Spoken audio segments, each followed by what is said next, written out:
Hi everybody, this is Marcel again with another live episode of Everyday Leadership. I have a wonderful session lined up for you today. I'm so excited. First thing, I'm calling in from Toronto, Canada, early in the morning. It is 7 a.m. over here, and it's going to be 7 p.m. in Singapore, where my next guest is. My next guest is Manish Arneja. He is from the Resilience Institute. And just something really interesting about Manish is we actually met years ago during a corporate workshop, and we'll hear more about that. But he has since then really taken the resilience brand, especially with regards to the Resilience Institute, which is doing groundbreaking work in research in resilience and running programs and things like that. And I invited Manish to come online today with us because I think today, especially with regards to leadership, resilience is a key element in leadership. And you know that my opinion about leadership is that leadership is not just privy to the few people on top of in an organization, the C-suite people and all of that kind of stuff, but leadership is really for everybody, right? And every single one of us in some aspects of our lives, we are leaders, or we need to be leaders, and so leadership applies to every single one of us, and because of that, so too is resilience. So what I'm going to do is I'm going to bring Manish in on the conversation here. So I'm pulling him in. Here we go. All right, Manish, you are now live. Everybody can see you, and welcoming you to our show. Thank you so much for joining me today. And so we'll just start off the conversation. Of course, everybody knows me, so that's easy. But thank you for having me here. I'm pleased to join you in your everyday leadership session. Oh, you know what? It's I always have so much fun with these things, but I always like to start off with maybe just kind of giving us a little bit of a background of your story, right? Where you're from, what's driven you here, and what's gotten you to this point. Interesting. So my story, I grew up in India. I lived for first 20 years of my life in India, in Delhi. So some of the viewers you said are from India. So hello everyone over there. And after that, I realized that I worked in hospitality for a couple of years, and I realized this is not what I want to do. So I ventured out to study further, and I spent 5 years in the Philippines studying, and then from there I did my MBA, and my journey took me to FMCG companies, which is started with Diageo, where I worked in alcohol company where it sells Johnny Walker, Bailey's, Smirnoff, etc. And from moving from Diageo, I moved from all the way to UK. And in the UK, I worked with various other companies, including Diageo, Ernst & Young, SAB Miller, and for myself. So if I would say my career has spanned, in the UK and in Philippines, spend a lot of time in the change management field. I used to run change programs, restructuring programs. My work would take me to Poland, Romania, Portugal, working with beer factories, or buying Kettle One, which is a brand of alcohol. So that's where my journey was. And in 2012, we and my wife moved to 2013. We moved to Singapore. I continued that journey working for British American Tobacco. So from another one vice industry to another vice industry in tobacco, which is cigarettes, and then I moved to milk, which is Fonterra. Now, over that journey, most of the time period I worked in change, and how we worked on change projects is, drive change, and how the leaders can support the change for the teams, how the sponsors can be more impactful, how can we drive communication within the business.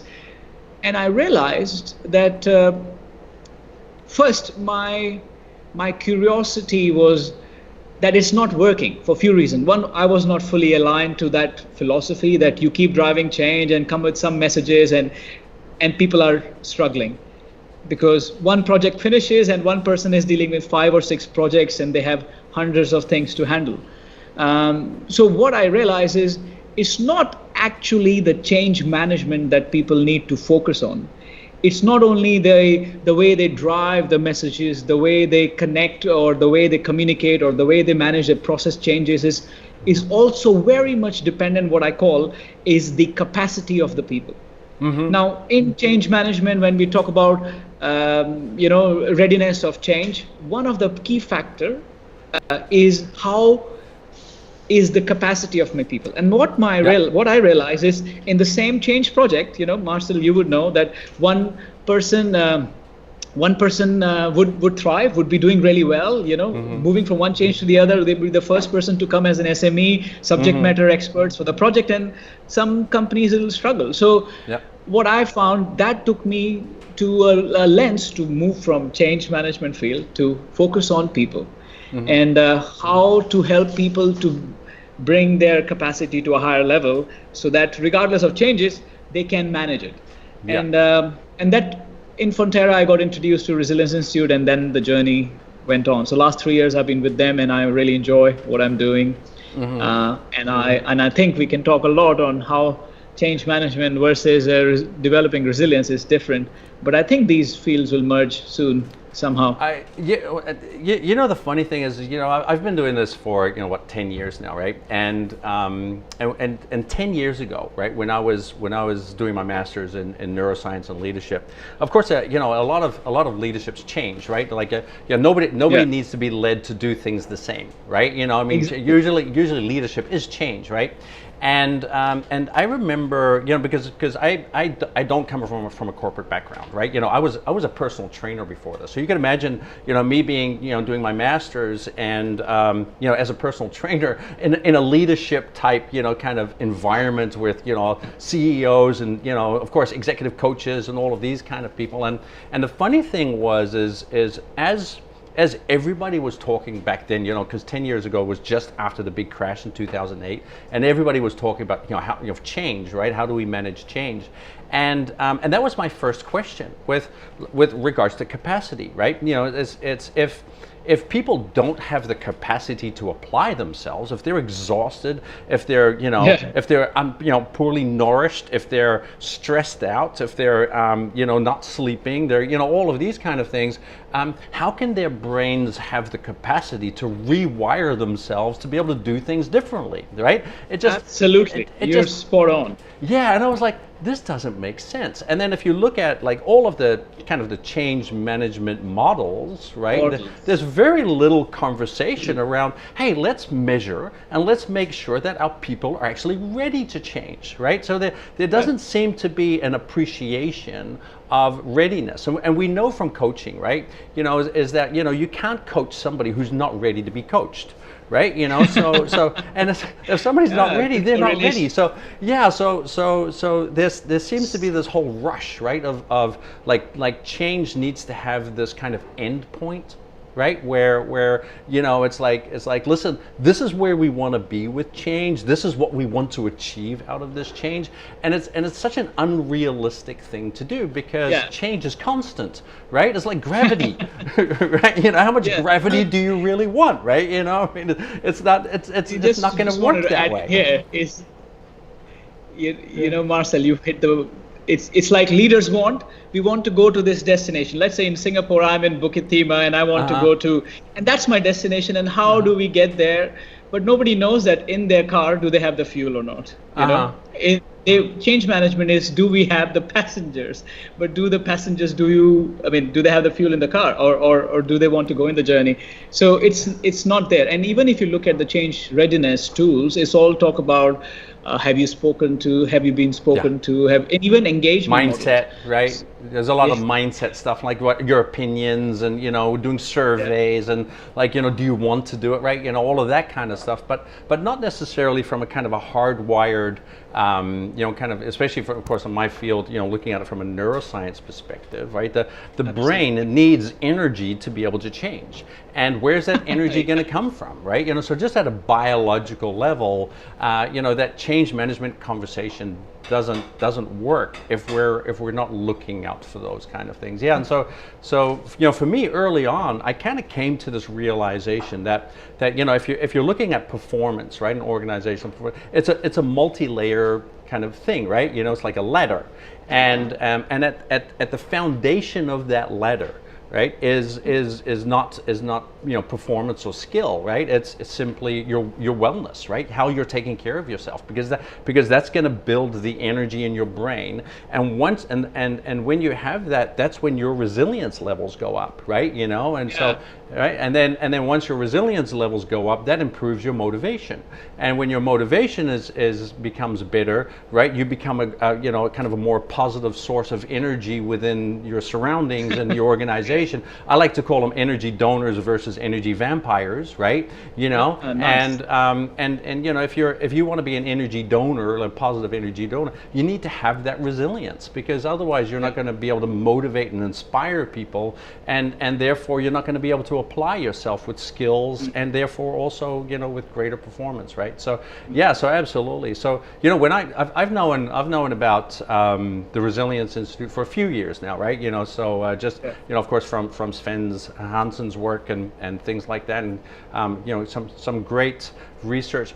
Tell me a little bit about kind of how the Resilience Institute works, and kind of like some of their kind of focus points, because I think that will be really interesting for the audience. I'll go back to the previous story in terms of change capacity. What I really got fascinated by is that Sven and the team earlier in 2002 had created a diagnostic to measure people's capacity of, or we call it resilience levels. Okay. And on 60 factors, which is around when they are not at their best and they are not fragile and fatigued and tired and with cognitive load, with lots of mental chatter, sleep delays, etc. And also some assets such as physical energy, emotional, physiological capacity, mental capacity, spiritual capacity. And I got attracted to it, and what we found is people have a ratio of how much their assets are compared to their liabilities. And what we do in the Resilience Institute is we first start a program is to measure everyone. Now the big articles which are coming up from Harvard Business and stuff, they said in this COVID situation, in this challenging times, the first thing leaders need to do is to measure the people resilience. So that's what we do really well, and there is no, I would say I'm very proud that there's no other tool in the other competitive landscape that measures mental health, physical vitality, emotional intelligence, cognitive characteristics, as well as spiritual, which is purpose, meaning, flow, etc., that drives people. So, and my personal example is some of the coaches, like you may have, we talked about, if their resilience ratio is 1.1 or less than 1, that the person is very fragile to not only deal with change, but tragedies in their life. And my personal resilience, when I started in 2016, my ratio was 1.4, and it changes every time, but before COVID, it was 3.2. So, and I know how I easily navigated this time period, because I know that it's everyday leadership. I'm sleeping well, I'm energized, I have positive emotions, my mindset is more optimistic, I'm doing what I'm love to do. So I would be able to find the way. So all the programs are designed behind this diagnostic in terms of measuring it, and how we can build people to a higher level of scores where they can improve their assets and lower their liabilities. And it starts with everyday leadership.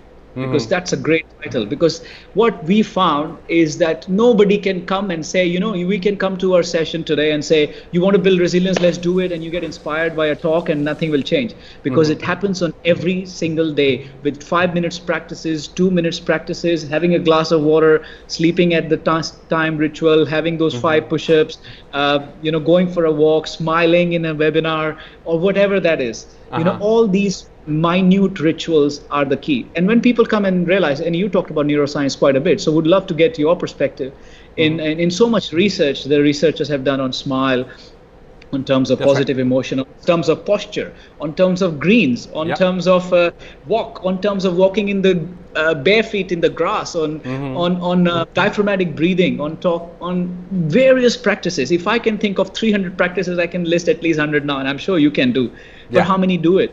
Because they think, I would take care of myself as a last. I'll take care of my wife, my kids, my dog, my team, but they are inside, they are not managing their own thoughts. They are going against them. Emotions are running wild. Physical energy is fragile.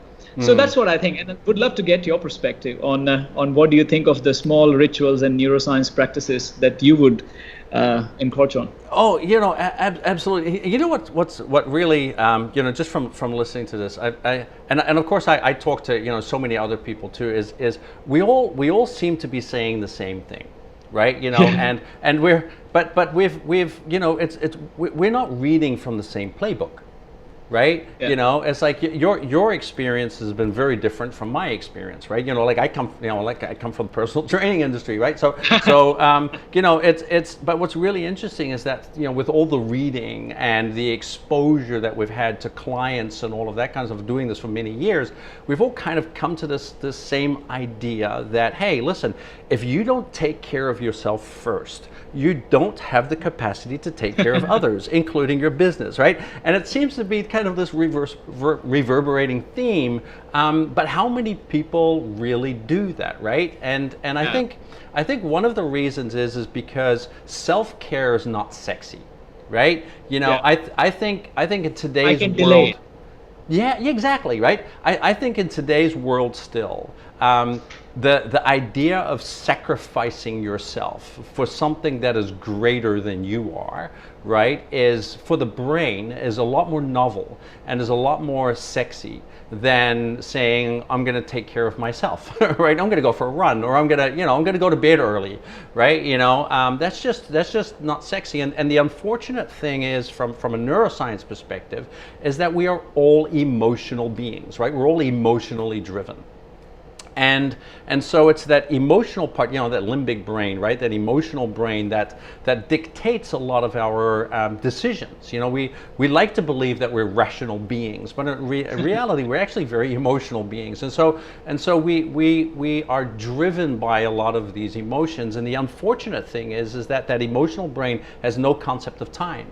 It does not understand that there might be long-term unhealthy consequences to the short-term decisions that we might be making, right? And so in order for us to be able to apply the discipline, right, that we might need to be able to take care of ourselves, it requires a certain amount of willpower that comes from our prefrontal cortex, and that is highly dependent on energy. Yeah. And so, and as energy, that's the unfortunate thing, right? It's kind of a vicious cycle, right? Because as energy levels in the brain drop, what happens is the brain then starts kind of prioritizing the more immediate resources required for survival, right? Which is all that fight or flight response, and the the limbic kind of caveman behaviors of feeding and and all of that kind of stuff. And so it'll the brain will then reduce the resources from the prefrontal cortex, and which will make us increasingly more emotional in our decisions and stuff. And that and so what we call impulse inhibition, right? And in neuroscience. So our ability to override impulsive thinking and impulsive decisions, it's going to be hard.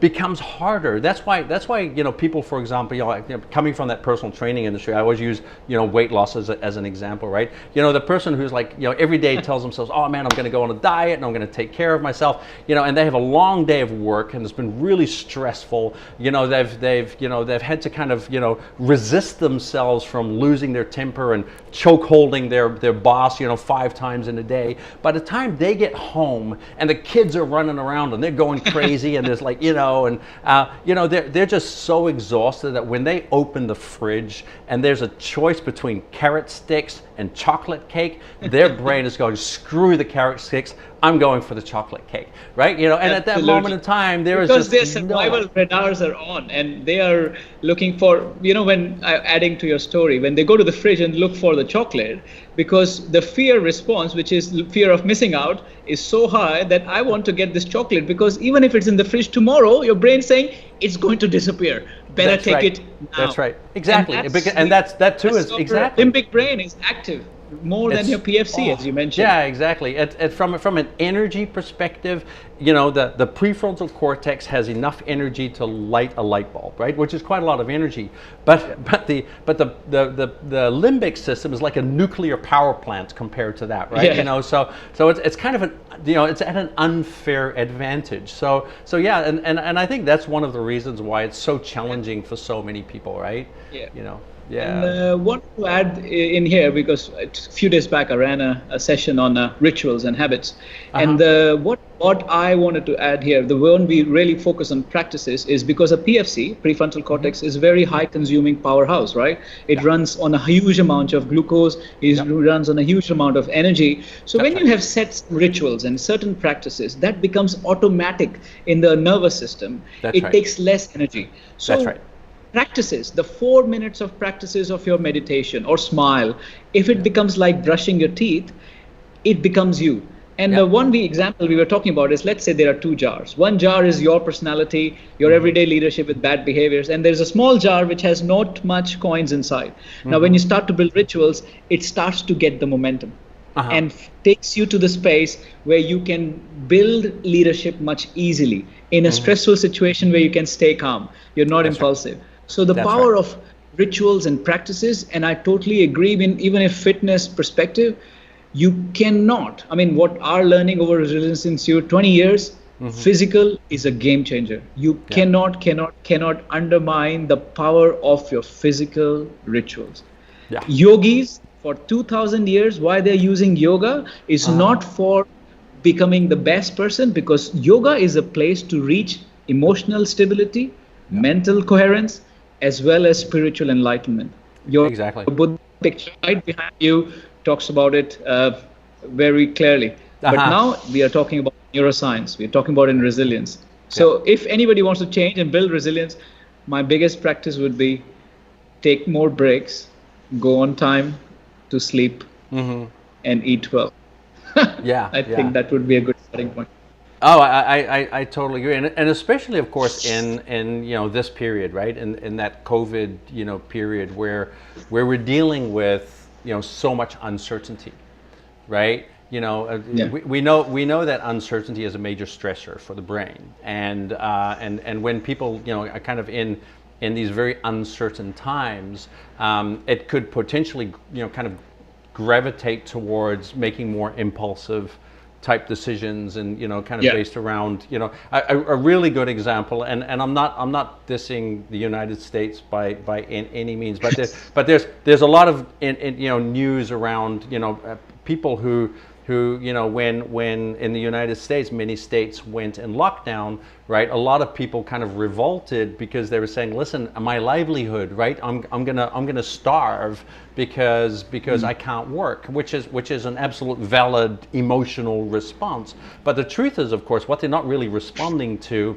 is the actual fact that they're in lockdown. they're responding to the uncertainty that they are not able to see kind of what's going to be happening in the future. And so that uncertainty, what they then want more than anything is some level of certainty. So it's like, give me my job back, give me money, because then at least I know I'm taking care of my family. I have that certainty, right? And the brain is very much driven on certainty. So a period like COVID is tremendously difficult for everybody, because there is so much uncertainty, whether it's your job, or whether it's your family, whether it's people potentially getting sick, and so I'm going to kind of make an assumption, right? That mental health at this point in time, across the globe, right, is probably suffering more than actual, COVID disease, right? There are probably many more millions of people suffering from mental health because of it.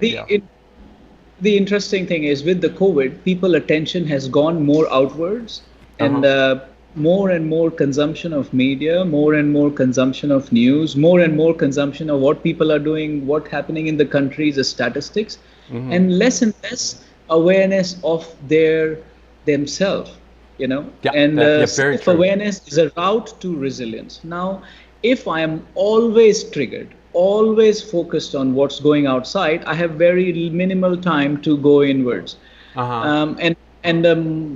And what my conclusion is that people have spent less time, and they're always in that space of impulse by stimulus and responding to the stimulus, responding to that. But they're not driving their thoughts. They're not driving their emotions the way they want it. They're driven by those things. Yeah. We have a great question from Darian. Thanks Darian for asking a question. She's on LinkedIn. She's watching the show, and she's actually saying, what we think about governments and big corporations in terms of how they should be part of kind of that corporate responsibility, right? With dealing with things like resilience and stuff like that. I think that's a great question, right? Because I've actually had this question many times, and I remember doing a keynote 6 years ago, a major car manufacturer, and one of the audience people asked the same question. And it created a debate within the company, which I thought was really good. So it is a great question. So thanks, Darian, for asking that. So Manish, what would you kind of feel about that, with regards to big companies and governments, kind of in the role they would play in all of this? See, for me, I think it's a good question, Darren, but I would really honestly answer this question.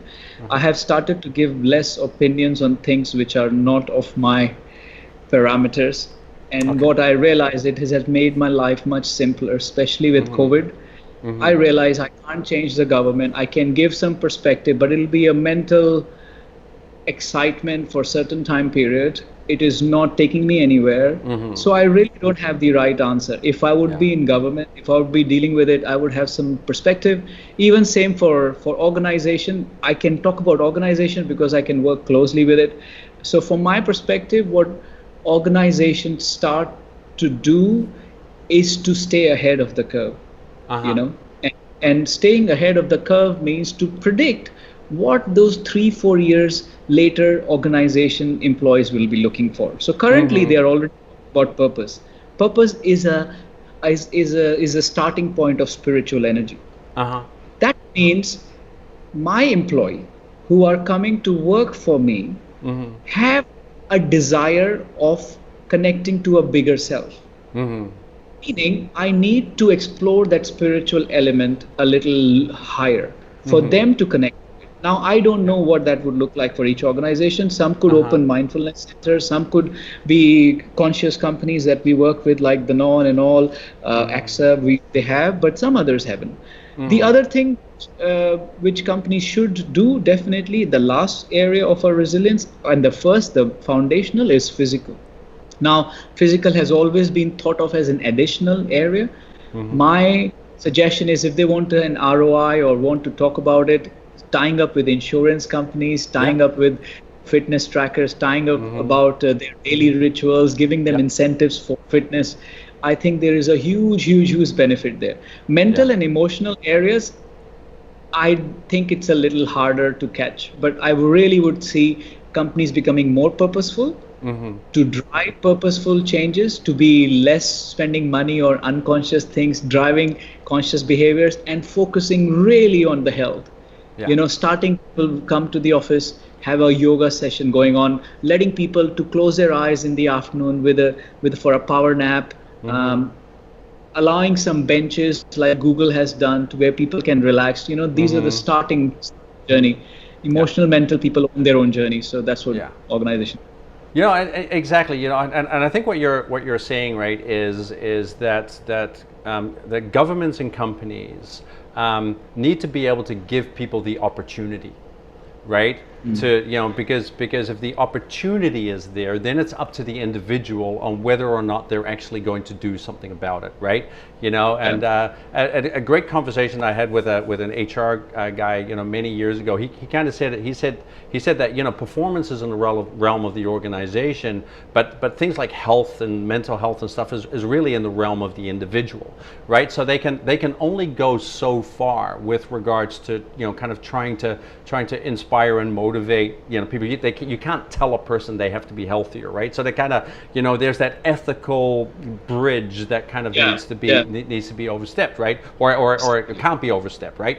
And I totally agree with that too. But I do think that most companies still today, because they're underestimating the importance of self-care and resilience and things like that they're not modeling it enough, right? They're not they're not articulating it, and they're not showing through their behavior how this is such an important thing. And we know from a leadership perspective, right, that if you don't lead by example, your population of people are not going to follow suit, and we see that in the news today, right? Of things happening like that, right? And so where I think companies could take this a step further, and maybe after COVID they might be, because I do hear, as I'm talking with a lot of companies, there's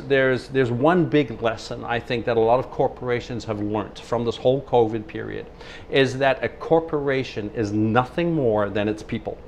And if you take away the people from an organization, there is no organization. And I think with this whole working from home thing and having empty offices, right, that what kept companies afloat was the people. It wasn't the office. It wasn't the servers that have spent how many millions of dollars and going up into the cloud and doing and all of those procedures. None of that mattered anymore. It was the hearts and the souls and the passion of the people. And when I kind of talk to companies, they still have that in their minds, and they're kind of like, hey, when we go post COVID, we really need to do better at prioritizing our people, more so than prioritizing our processes and procedures and the things that we've kind of always measured as an ROI, right? And so I do anticipate that there might be some change in that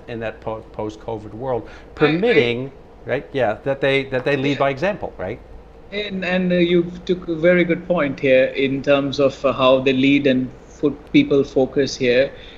Before any other question comes in, one conversation I had with one of the organizations I don't want to name is that people were rewarded for pushing numbers, pushing. And the other area which I can think of that pushing behavior to meet targets, to lead people to become the same kind of a person and get rewarded for performance in a different way just by numbers is going to change, and that pushy manager should be out very quickly. Now, the reason I'm saying, because of I worked in FMCGs, old tradition companies, and I have more clients in non-traditional companies, which are new age companies. And I can tell you, the people talk about millennials, they are very empathetic, they're very smart, they're very cognitively aligned, they're very taking care of their fitness. Most of them, maybe not sleep, but most of them are taking care of their fitness. And I feel that the new age companies are kind of a way to go. Whereas if I go to traditional companies, the managers are, driving by hierarchy, by position, by numbers, and telling them if you don't do it this way, you're out and fired, by fear and leaving your limbic brain in fight or flight all the time. It's not going to be the way to manage it. So the companies have to move towards purposeful and driving positive energy in the business by whatever you can do to make people not fearful, not let the limbic brain be always on. Yeah, exactly. I got a comment from Krishna, and he makes a good point. So Krishna says that I think if we focused and know our goals, mental health is not compromised, and that for a large part it's about expectations, right? That we love to have these expectations of what we want to accomplish, what we want to do, and then that tends to lead to a lot of the stress as well, right? And maybe that counts for companies as well, right? Like as you were saying, with regards to building targets and all of that kind of stuff, So I talk a lot of in my keynotes, I talk a lot about, of course, the mind body approach, and coming from that kind of the as you can see in the background, I come from a very strong Buddhist background, right? And it's just from my martial arts upbringing. And so even though I'm a Western trained scientist, I've been heavily influenced by Taoism and things like that, which is much less based on kind of hard facts, right? And in Western science, we always talk about if you can't see it, we don't believe it, right? Western science is always we have to see it, right? If we don't see it, it doesn't exist. And the only reason why in Western science we're learning so much is because we're developing the technologies that can see more, that allow us to see deeper, allow us to see further. And so the more we can see, the more we can, it exists. And interestingly, Western science is just very often confirming the stuff that in Asian philosophies, people have been talking about for thousands of years, right? It's kind of like naturally, talking about, how we're all connected by energy and, all of these kind of things is where, Western science is like, what energy? I don't see energy, right? It's not energy. And yet we're coming slowly but surely to these conclusions. And I think a lot of this is around, if you look at, and you've done an MBA, right?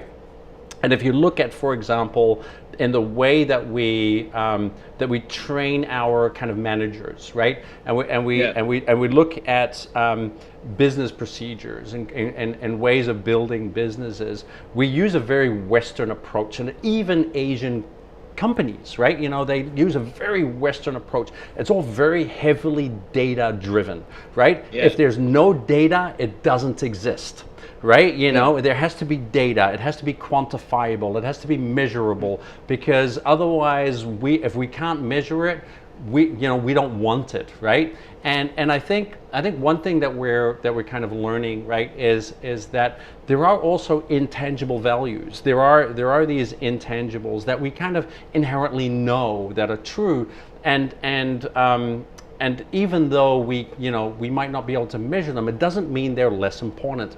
And with this whole working from home experience that we've all had, I think a lot of companies have come to realize that they have kind of overvalued a lot of the data that they've been collecting, and that a lot of this data is actually irrelevant, right? As where they've undervalued those intangibles, the things like the energy that connects us, the passion that we have, and these are just as important as the data, as that hard data, and it's our ability to connect that, right? Yeah. I mean, you talk about the intangible things which are existing in the company. One would be there is a term called presenteeism. Presenteeism is you see people like zombies in the office. Basically, they're there, but they're not there. That's right. Right. They're at work, but they're not at work. Biohacks. But we could have a biohacks which could see how many of your employees are in the presenteeism. You would be surprised. Yeah. And if you could measure the amount of laughter is equal to the amount of performance in a company, and how many touch points people meet on a regular basis, I think these biohack devices, I don't know where we're going to, but I think that could help people to see it's not the sales target. If my people are smiling more, will lead to a higher numbers, people will do everything. If they are more calm and their cortisol levels in the body is lesser, I am achieving better targets, they would try to do it. Now, before the biohacks happen, if those leaders who are listening to a conversation, the first thing for you to do is to test your own hacking yourself. Try to sleep one day on time, maybe 10 o'clock, 10:30, and next day you see how your performance shifts up. And you would realize you would be a better leader. Maybe go in morning for a run or for a quick 10 minutes sprint or HIT or whatever you like, take your dog for a walk, or go in nature. You would be surprised how your whole biochemistry, your whole physiological perspective will support your performance. That's right. If imagine all the employees are doing that, that means the impact and influence of empathy, connection, trust building, and achieving results, less fatigue, less presenteeism would hugely go up. Exactly. But because we don't measure it, we cannot say it's happened. That's right. That's right. And the reason is because how we're trying to measure it, we use a Western methodology, right? Which is using things like intuition. Right, like try describing that in business, right? A gut feeling, right? It's like, well, we're going to make this decision. Well, based on what data? Well, on a gut feeling. It's like, who's going to want to make an investment on that, right? But it's really funny is they're important, and if we ignore those things, that's when we kind of inhibit our own potential growth, right? And I do agree that without having that level of resilience, having intuition, right? Having a healthy gut feeling, right? Can't be possible because our intuition is going to be geared towards survival, not towards thrival, right? And you can only trust your gut if you're feeling right, if you have that level of resilience and you're and you're happy, right? And it is quite interesting, how we are, at the cusp, right? And that's how I kind of look at this, is that we have this opportunity to say, we are there's this doorway, we're on a bridge at this point from going from post-COVID world to pre-COVID to post-COVID, right?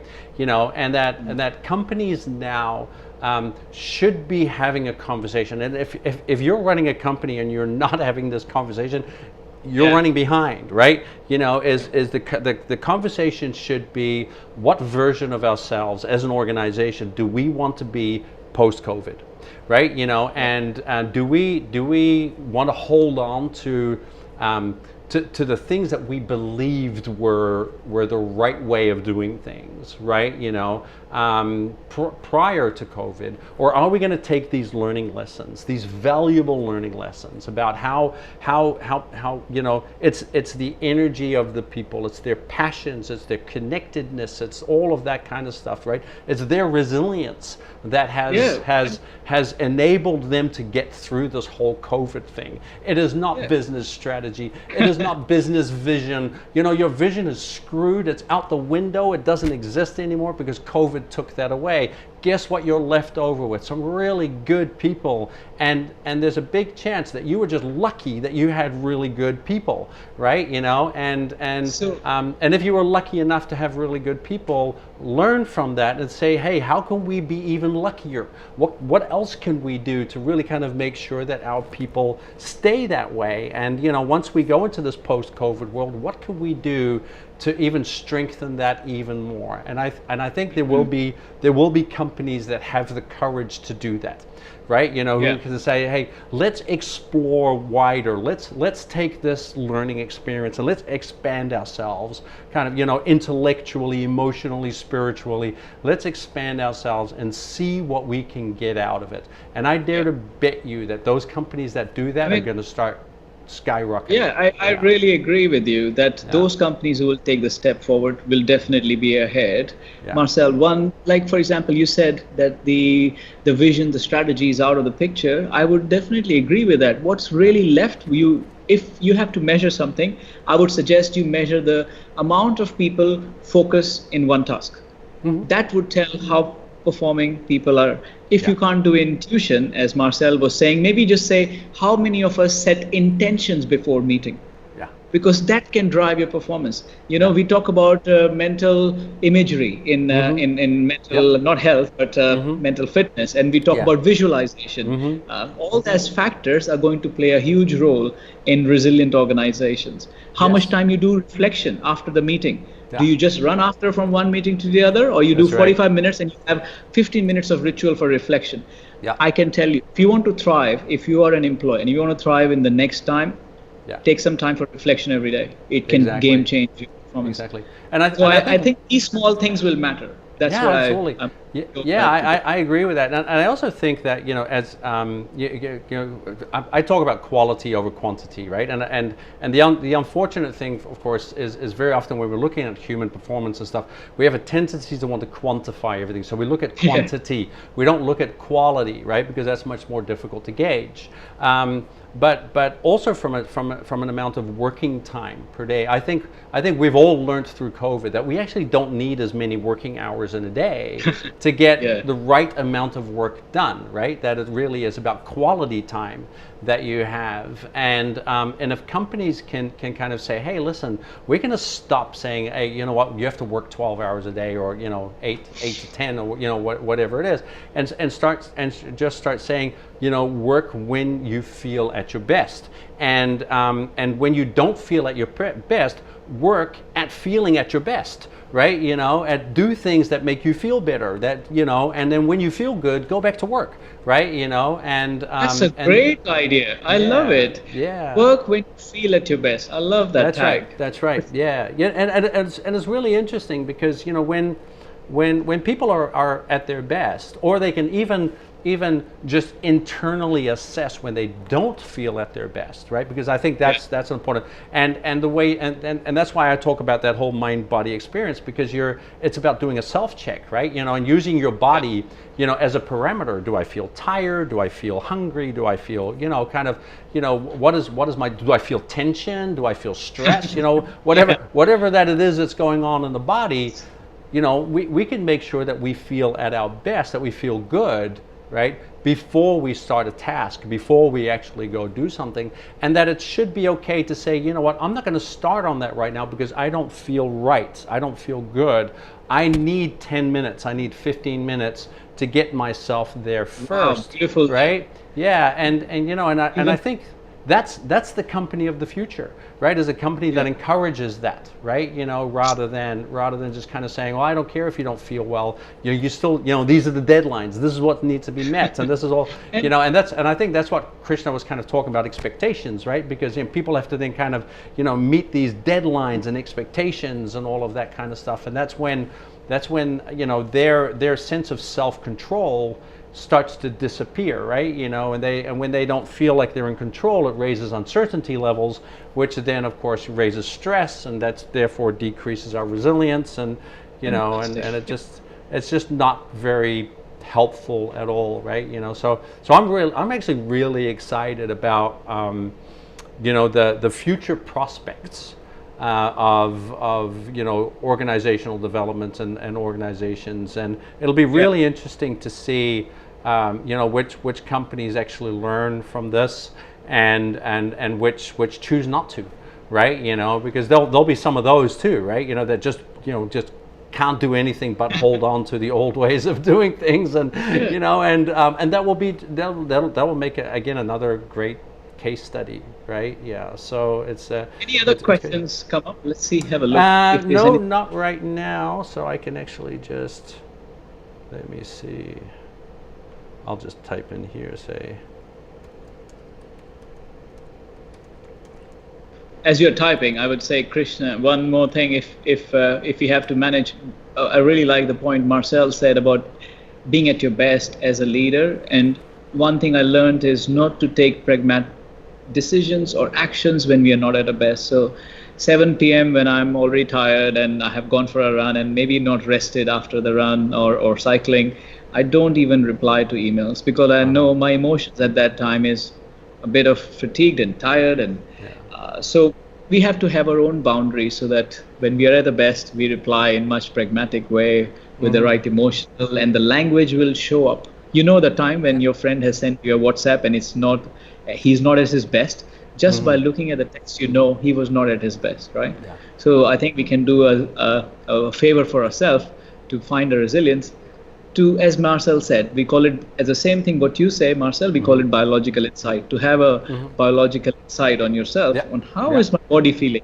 Yeah, And exactly. am I Introspection. Yeah, exactly. introspection. Exactly. And if I can check in, and if I can see, am I on a scale of 1 to 10, less than 5, no need to reply. Yeah, just take few cents of breath, make sure you have a glass of water. You know, those 10 seconds rule is a game changer as well. I wholeheartedly agree. And you know, coming to think about it, right, from a kind of everyday leadership, you know, perspective, right? Thinking that we all play a leadership role, right? And that can come back to Darian's, you know, comment as well. You know, I think the from a human psychology standpoint, right?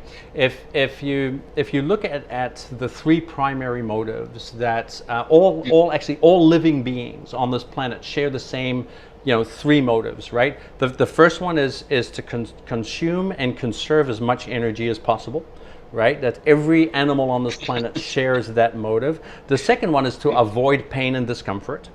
Right, we all share that same thing, and then the third is if the other two are satisfied, then the third is to seek pleasure. Right. What's the first one again? To seek pleasure. What's the first one you said? The first one is to consume and conserve as much energy as possible. Right. Yeah. And so these are our, you know, three primary motives. And all of our behavior, all of our decisions, right, are built around these three motives, right? So actually, that's how simple we are as beings, right? You know, but think about it. If you want to develop a multi-million-dollar product that's going to make you tons of money, right? What you really want to do is you want to come up with a product that can satisfy all three of those motives. If you can come up with a product that does that, you're going to make a ton of money because everybody's going to want it, right? If it saves you time, it saves you energy, it's easy to use, there's no pain at it, it's, you know, it's affordable because it's cheap, because that's no pain, right? And it actually, you know, kind of gives you that, you know, more time to be able to apply yourself. People go, yeah, man, it's like a no-brainer. I'm gonna, you know, I'll pay for that, right? Yeah, and but the interesting thing about that is that there's a flip side to that, is that we also don't want to hold ourselves responsible for what we're responsible for in life. We have a tendency to want to all hold other people or other things responsible. So it's very easy for a human brain, right, to want to hold their employer, want to hold that company or even that government responsible for the situation that they are in.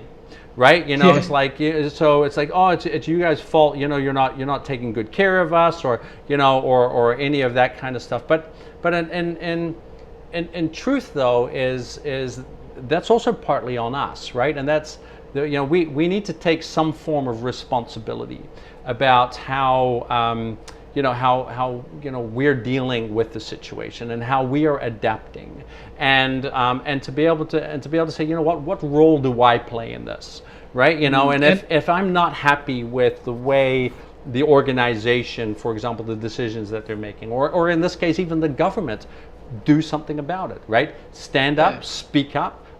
You know, start an initiative yourself. Do something active rather than expecting somebody else to do it for you, understanding that all you're doing is you're responding to a primal driver in your brain, because that's what we all want to do. And we do that in relationships, right? When we're upset with each other, for example, like, you know, a really common thing is, you make me angry, right? For example, or you make me frustrated, where in reality, of course, it's not, right? You know, we make ourselves angry, right? We're making ourselves angry at the the way we're viewing a certain situation, right? But we like to say, you make me angry, because what that does, it removes responsibility, right, from us to be able to do something about it. We can say, well, listen, it's your responsibility, so you have to remove my anger. I'm not going to do anything at all, right? and that's that human brain's desire to conserve energy, and that's really normal, right? And we all have that. And I think also a very important part of that self-leadership is understanding that in order for us to be able to kind of achieve these higher level goals, we're going to have to be able to overcome these very primal drivers that can potentially hold us back, right?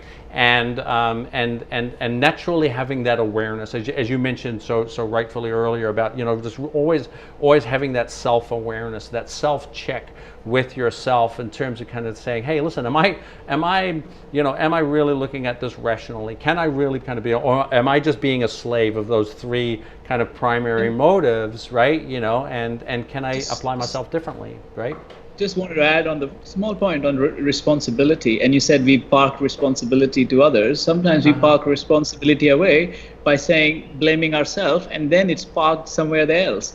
You're not taking action on it. So that's also an addition, because sometimes they say, oh, I'm guilty. Okay, then it's parked in that guilty box or the self-blame box. And what we found in resilience, self-criticism is one of the key risk factors that can take us down the road of our performance. Yeah, absolutely. So we don't negate the fact that we blame others, but also blaming ourselves can be a huge detrimental factor for your personal level of resilience.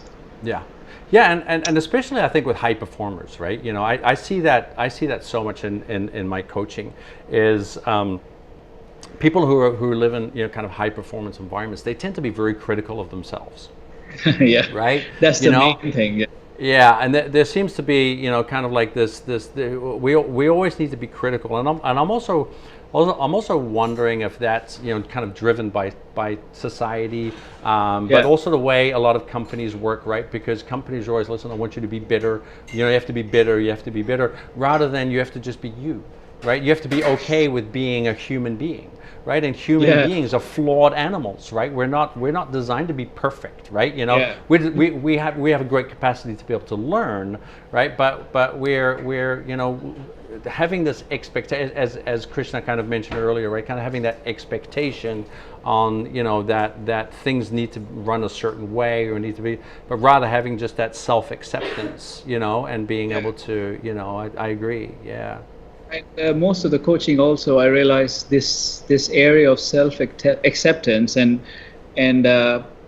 having a full awareness of accepting yourself, all parts of you, the good, the bad, the fat, the ugly, is the foundation for you to find a higher level of performance, leadership, connection with others. If you're not accepting yourself in either form, and also treating yourself poorly compared to how you treat your friends, it's basically you're having a very poor relationship with yourself emotionally, toxic your sometimes. mental dialogue. So when you talk about mental health, Krishna, the biggest challenge people who are in depression is their thoughts are going so much against themselves. They say that, I want to do something poor to myself.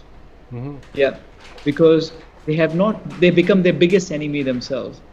Now that would be if a learning from this session would be that for us to manage, of course, a physical, emotional, mental, spiritual well-being, but the first is not to criticize myself so much that I become my biggest enemy and I have lower shoulders and my chin is down and no smile, because nobody is my own expectation of myself.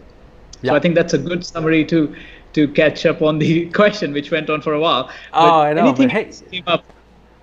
Yeah, exactly. And so and when you look at resilience, right? And we're almost coming at the top of the hour here. So so just kind of just for the last few minutes, when we're looking at resilience too, I think what you're saying, right, is that a lot of our resilience is really built on the language that we speak to ourselves, right? and that's a very important, and then it goes from the language to rituals, right? Yes, absolutely. So right, so I think if we start with the right language that comes from a place of self-compassion, right? Non-violent compassion, right? Well said. You come from a background of non-violent communication, which I'm a big fan of, by the way. So, but yeah, so being able to have that compassionate conversation of acceptance, right? And where you're okay with being, a flawed animal, so to speak, and then being able to, from there, being able to apply those rituals, right? Whatever those rituals are that you need to do to be able to kind of apply yourself. That's when those levels of resilience are going to go up, right? And I think that would Absolutely. be a great takeaway. Yeah, even before the ritual, start to observe yourself. Have a watch out on yourself when you go thinking in dinner, at this time in the webinar, what's your thoughts telling you? Where is your energy now? How are you feeling at this time? I mean, that's having that little bit of a reflection camera on yourself before you start the ritual. So of course, self-criticism is also for you to see, observing that I'm criticizing. A lot of leaders don't even notice that there's a voice inside of the head is shooting themselves every minute. Exactly. Brilliant. That's a good summary. Thank you. Yeah, absolutely. Manish, this was such a fun session, and thank you so much for joining. Like as I mentioned before the session, we can probably talk for days, right? But I think the two big takeaways is if you really want to focus on resilience is look at how you're observing yourself, look at the language that you're speaking to yourself, and then being able to apply small rituals, right? And repetition is what's going to make you more resilient at the end of the day, without necessarily having an expectation that building that resilience is going to come from others, right? And it's that kind of taking charge first, right? That's really going to help us build that. What? Thank you so much, Manish. This was a fantastic session. We should do this again sometime. I really enjoy chatting with you. It's so much fun. And thank you also to Krishna and Darian for making comments. Always good to do. Hopefully we'll be able to have this conversation again sometime. Thank you, and thanks for hosting. It was fun and quite lively. Didn't realize how the 1 hour passed away. Amazing, isn't it? And, I know. Yeah, and your knowledge on neuroscience and giving the 3 perspective of staying in the comfort zone and trying something pleasurable. I think that's my takeaway as well in terms of learning. I didn't know you had Buddhist background, so good to hear. Would love to get some stories back on. Thanks everyone. Sure. Yeah. All right. Well, thank you everybody. And thank you Manish. I'm gonna go back to my single screen now. So this was another episode of Everyday Leadership. Manish was fantastic. What a great wealth of knowledge that he can share with us. And of course, connect with him on LinkedIn, Manish Arneja, and of course, feel free to connect with me if you have any questions or whatever. Manish is a really approachable guy.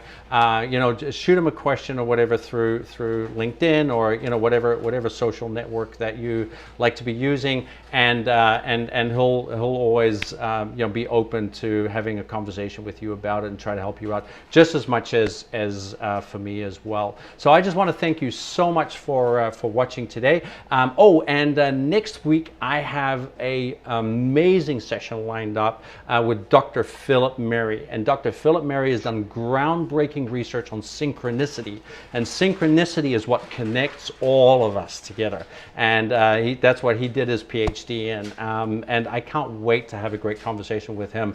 He has again such a world of knowledge, and what that will be next week. You'll hear more from me about that in the next few days. Thank you so much everybody for watching, and I will see you next week. See you. Bye.